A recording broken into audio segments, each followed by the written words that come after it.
Hi ladies, welcome back to my channel. The other day I put out a short where I was talking about some of the shitty emotions that we have to deal with when we're going through perimenopause. And those included anxiety, depression, and rage. Another emotion that I've been dealing with lately that I wanted to talk about today is grief. So for me, this grief has involved, I think, the loss of being a mommy. And I would imagine that a lot of you can relate to this. So right now I'm just talking to the women who have had kids.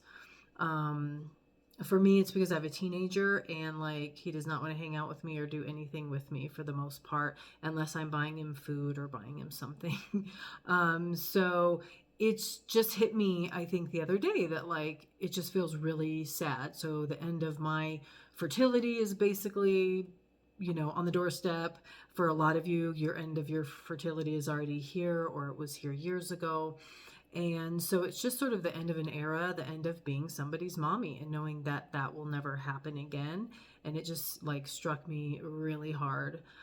And I would imagine a lot of you have already gone through this. I'm an older mom, so I would imagine a lot of you have already dealt with this with your kids leaving the house. And so I just want to acknowledge how difficult this feeling of loss can be, and this feeling of loss and this feeling of grief regarding not being the person and playing the role, fulfilling the role that we had filled for many, many years of being somebody's mom and being their everything. I think this loss can lead to a real sort of identity crisis of like, who am I now? I'm not somebody's mom. This isn't my central role in life. I would imagine, especially for women who don't work outside the home. I've always worked full time, so I still have that role that I fulfill, but I can only imagine for the women who have been stay-at-home moms and haven't been working or have never worked, that this change in life of not being a full-time mom can be really, really tough. And I feel like another thing we need to give ourselves permission to feel and grieve is sort of the loss of feeling like we have control over our body. And I realize that like none of us really have control over what's going on with our body for the most part, right? But I think a lot of us live our lives, trying to plan out the way we eat, the way we move, the way we sleep, our stress levels. We try to control those things as much as possible. And I think with this time of life and with all of the hormonal changes going on, which then create mental and physical changes, that for me anyway, there's a certain feeling of loss and sadness to like, I don't have control over my body and what it's doing anymore, right? My period is going to come whenever the hell it decides to come, or it's not going to come. I have no idea. There's no real warning about it. I don't have a lot of control over the emotions that I feel sometimes. I can be aware and manage them as much as possible.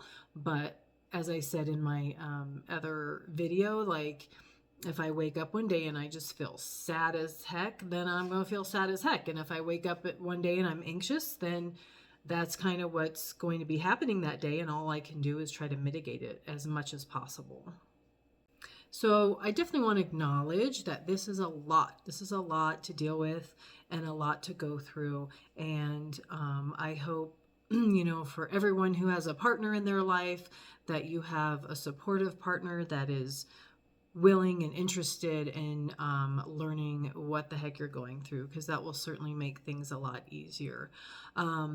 But if you don't, and if you don't have a partner at all, then obviously we all need to find ways to help ourselves through this no matter what. And so for me, journaling, I think I've spoken about this before, but journaling is huge. Getting all of these thoughts and emotions out of my head onto paper is really, really useful. I do it pretty much every other day, every 2 days, just whatever I'm feeling without any judgment whatsoever, just get it out of your head. So in addition to journaling your feelings and your thoughts, would be, of course, to talk to somebody. Talk to people as much as you can that you're close with and that you feel comfortable with, whether that's family or your spouse or a therapist. It's so important to feel comfortable talking about these kind of feelings and emotions, so it helps you feel less alone and less crazy.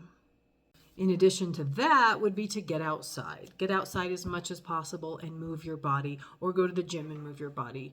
There's a real mind body connection that is so important in helping you process your thoughts and feelings. And so movement helps that along. And so whether it's whatever you enjoy doing, whether it's walking, biking, jogging, cycling, aerobics classes, jazzercise, dancing, it doesn't matter at all. But please, please move your body and don't sit and be sedentary in these thoughts and feelings.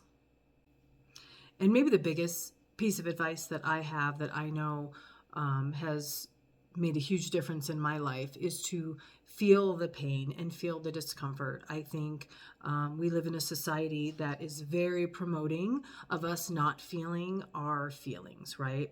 There are many things to distract us, and there are many substances that we can drink or take that numb us out a bit. And this is not the time to do that. This is a time where you want to feel your feelings and you want to process your thoughts that you're having about those feelings so you can get through it. The only way out is through, and it's absolutely true during this time of life. And then the last piece that I want to talk about that I feel like really helps during this time of life is to, of course, continue making memories with your children if you have children, and your other loved ones in your family, to sort of help ease this feeling of loss. Thank you for watching my video today. I hope this has helped you feel less alone if you are having feelings of grief and sadness regarding the loss of your children being young, the loss that comes with your children moving out of the house, the loss you may feel because you never had kids and you wanted to have kids, the loss of your fertility, all of those things. I hope this helped you feel less alone. And please comment anything you'd like regarding this subject matter in the comments, and I will definitely read them and respond. And I will see you soon.